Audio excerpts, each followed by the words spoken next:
Secretary of State Colin Powell's chief of staff, Larry Wilkerson, says Bush, Cheney, and Rumsfeld knew the majority of detainees held at Guantanamo Bay were innocent, but fearing it would derail their push for war in Iraq, fearing it would harm what they called the war on terror, they did nothing about it.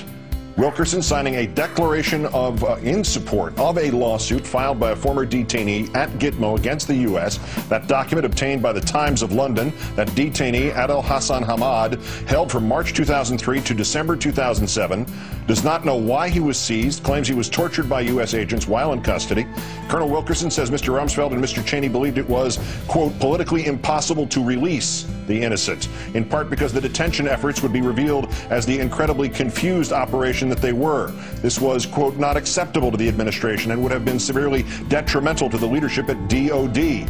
According to Wilkerson, the Secretary of Defense and the Vice President also believed that innocent people languishing in Guantanamo for years was justified by the broader war on terror and the small number of terrorists who were responsible for the September 11th attacks.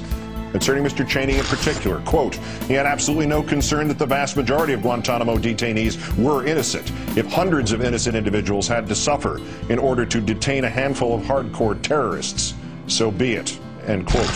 Wilkerson says he also discussed the detain issue with Secretary Powell.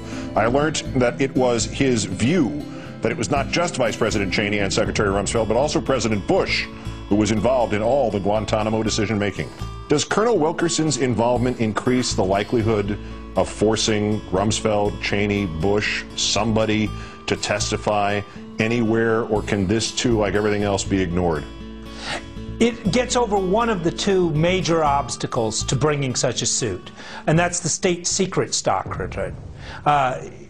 Basically, the administration has defended a great many of these, both the Bush and the Obama administration. The federal court ordered the release of one Gitmo detainee. Mohamedou Ould Salahi had been accused of participating in the Millennium Plot, the so-called Millennium Plot. The judge ruled that the allegations against him were not supported by any credible evidence, and the detainee was subjected to brutal physical and psychological torture and almost daily interrogations for most of the 9 years he was detained. Does any of this put any additional pressure on this president to close and fulfill his promise to close Gitmo?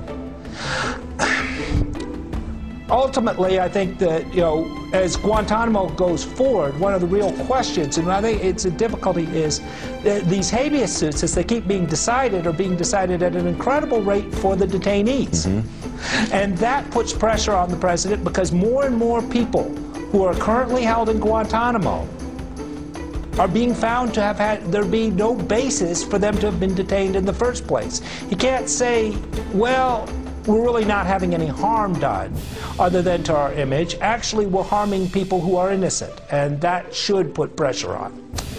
And we're waiting to hear whether the Justice Department will appeal a federal judge's ruling on warrantless wiretaps. A San Francisco district court judge found that the NSA's surveillance program during the Bush administration was illegal. That now jeopardizes President Obama's efforts to keep the details of that program sealed under the so-called state secrets privilege. The Obama Justice Department has to decide whether to appeal this ruling. This ruling was a rejection explicitly of the Bush administration's original warrantless wiretapping program, the program that was so secret nobody in the government outside of a handful of lawyers even knew about it until the New York Times disclosed its existence in December 2005. But it was also a rejection of the state secrets privilege, which was originally asserted by the Bush administration and reasserted by the Obama administration in this case. And by state secrets, we mean that's a doctrine by which the government comes in and says nothing about this lawsuit can be heard and litigated at all because it involves state secrets, national security. Therefore, the lawsuit should be tossed out on those grounds alone. In this case, Judge Vaughn Walker, the judge in San Francisco, rejected the Bush and Obama administration's claims of state secrets and found the program illegal. Now it's up to Eric Holder and the Justice Department to decide whether to appeal that ruling or not. And Michael, what has the president said on record regarding this?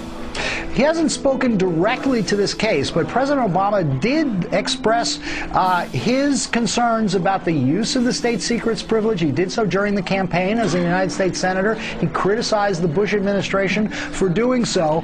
And under his administration, there is a new policy that has been formulated on state secrets by which it has to be approved at the highest levels of the Justice Department. But critics say nothing really has changed on the ground. Case by case, so far, the Obama Justice Department has taken the same position as the Bush Justice Department did on these cases. An internal CIA document released Thursday is bringing disturbing new details to light about the agency's cover-up of torture during the Bush administration. The memo reveals that the former director of the CIA, Porter Goss, agreed with the decision made by the agency's top officer clandestine to destroy videotape evidence of waterboarding. If the tape got out, there was concern that it would be devastating to the CIA and could possibly prove Shooter was a war criminal. For more, let's turn to former CIA officer Jack Wright. As a former agent of the CIA, can you tell us, is this standard operating procedure to destroy tapes? No, it's not. In fact, this is completely illogical unless you're essentially trying to hide this. And the reason that you actually make tapes in the first place is because you want to see what's effective. Now, if torture is effective in the minds of some, what you're literally trying to figure out is when did these people crack? Look, I'm looking at this as darkly as I can, in the most dark manner possible. You keep those tapes because you can use them to reference later. That's why you keep them. If the reason you destroy them is because you're trying to hide just what it is that you did. Okay. If the Bush administration and the CIA thought they were on legal ground, on safe territory, why would they destroy them? That's a great point. In fact, what I'm hearing is that they're concerned that they were not on legal ground, that they actually knew that they had gone beyond the parameters of the Justice Department. And I guess the thing that's really frustrating for me is I look back at the Bush administration and frankly look forward to the Obama administration, and I still haven't seen any prosecutions on this thing. So to some degree, I blame both sides, if you want to call it that. The agency's top officer in clandestine operations, he swings a big stick of the agency, does he not? Without question. He's known as the... Okay. So he swings a big stick of the agency. So if he comes up and says, holy smokes, we got to get rid of these tapes, we got to destroy this stuff, then Porter Goss says, all right, get rid of it. Is that illegal activity? Yes. It is, especially if what you're finding is that above them, and even if there's an investigation going on that says, do not destroy something that may be evidence, even if it comes from, in this case, Rodriguez was what is known as the DDO, the Deputy Director of Operations. He is the head spy at the CIA, just under Porter Goss. Okay, so he would know if something was very wrong with these interrogations. Without question. And in the meantime, you had Dick Cheney out there defending waterboarding, and we had this big discussion in this country, and of course their defense was that it's stopped terrorists from hitting us again, and that was made to be false later on. But here's the bigger question now as we move forward. The Obama administration has been very reluctant to go back and dig into the operations of the Bush administration and seek prosecution. Do you think this changes anything? I don't know if it will. I was at the White House when Robert Gibbs came out and said they weren't going to release all the photos from Abu Ghraib. But I also recall President Obama saying very specifically that he wanted to look forward and not look backward. The problem is it's a false dichotomy.